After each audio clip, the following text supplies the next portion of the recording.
I've seen some videos of yours on YouTube, and I've seen some of the starts of some of your events, and really, it's terrifying. I'm terrified of it. You know, you're in a slip lane or in a parking bay, and then bang, you're starting, and you're going out onto a highway with the riders are just going off onto a highway, and it's just full of Right. traffic, and the traffic is moving reasonably fast as well. So, I mean, is this normal? Three questions that I'll ask you. Is this normal? Are the people that are riding just conditioned to this and just naturally accept the dangers and just know how to ride in this sort of conditions?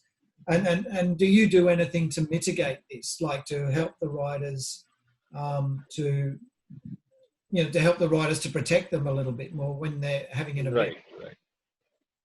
Right. So I'd like to take each question one by one. So first of all, if I have to tell you about this a rider starting in a slip lane or a parking bay, what happens that whenever we try to organize a race, so we all know that first of all, getting permissions to get the road closed is a tough job in our country. Yeah. And when we are doing events every month, it becomes even tougher because the whole process of applying for permission and going through the process is very tiresome. I can So imagine there's a lot of red tape.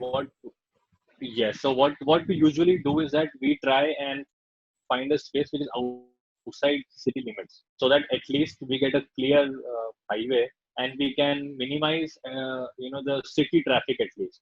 Okay. If not the highway traffic, but then we try to minimize the city traffic, because we have seen that city traffic leads to a lot of more accidents compared to highway traffic. So that's why we always pick a place which is less dense with respect to traffic, and we do races early morning, so that we basically try to minimize as much traffic as we can on the road. Now, when we do a race, we always have a fully supported setup, which means that although we cannot control the traffic which is on the highway, but then we always try to have a support team. When we talk about support team, we always have about 2 ambulances in case of any injury or something. We could just take the rider to the nearest hospital. Yeah. Then we have our own support vehicles, which basically ride just next to the peloton on the middle of the highway. So we basically try to cordon off the traffic coming from the far right and moving to the far left. So the riders are usually on the far left and the traffic is on the far right.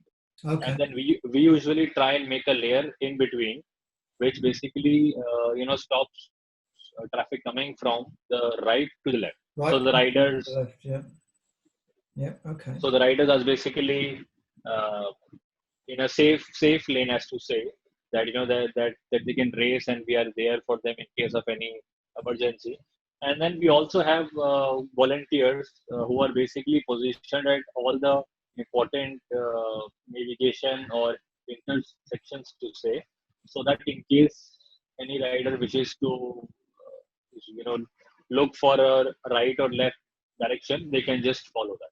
And then we have the usual safety procedures with respect to the safety vest that volunteers wear. Then we have traffic batons to basically guide through the traffic, and all that is there. But then blocking traffic on the highway is impossible. But then we have all these things which we try and utilize to basically manage all the traffic.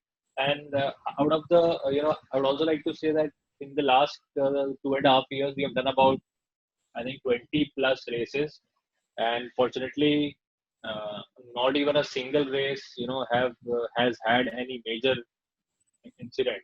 Well, that's a terrific record. Yes. So, I mean, people fall, they get injured. That is, part of the game.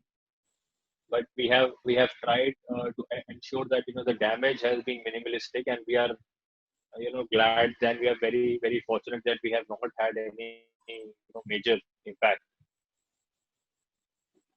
All right, your phone's just gone out there. How many people do you have when you have a race? How many people in management does that mean? Like you're saying, you've got people that divide the lanes, you've got people that hold the traffic, and you've got 2 ambulances. So just typically, how many people does that involve to have to make an event? So, if I have to tell you that, like I told earlier, that ours is a community platform. So we always also have people who are also part of the community. So the volunteers and the Yes. core team members are all part of the community itself.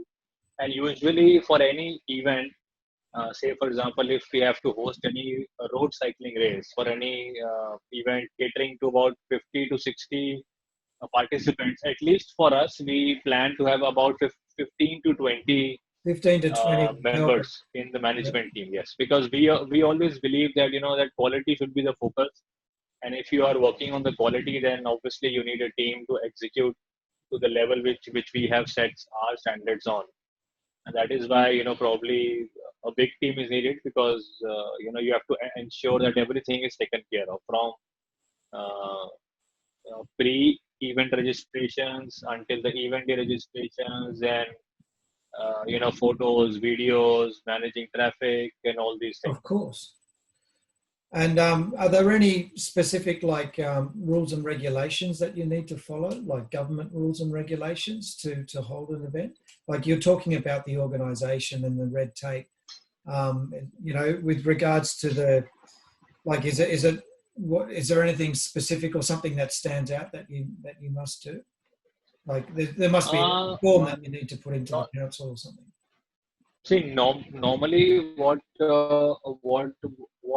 we have been doing, and it's not a mandate, but then we usually follow this, that if we are to plan any event or a race, we usually try and inform the local police station which is there during the race, Yep. just so that they are aware that that such event is happening, and That's correct. in case of anything, we can just call them up and seek their help.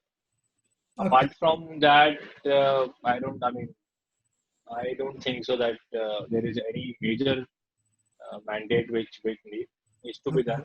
But obviously, like if you are racing on the highway, then we cannot block the roads.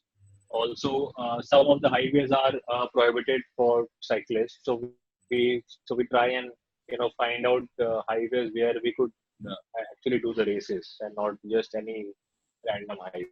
Okay. All right. Thank you. So that's here at Perfuro, we design our cycling wear from the patterns to the artwork. We look to proven areas such as Europe and Japan to procure our quality materials. We seek out qualified manufacturers and see for ourselves how they operate and what expertise they can bring to the table. We do this so we can produce the best cycling garments on the market. Perfuro's designs take inspiration from Mother Nature, the greatest force we know, so you can absorb and feel it inspire and give you the strength to achieve anything. With Perfuro gear, you are the primo cyclist in the peloton.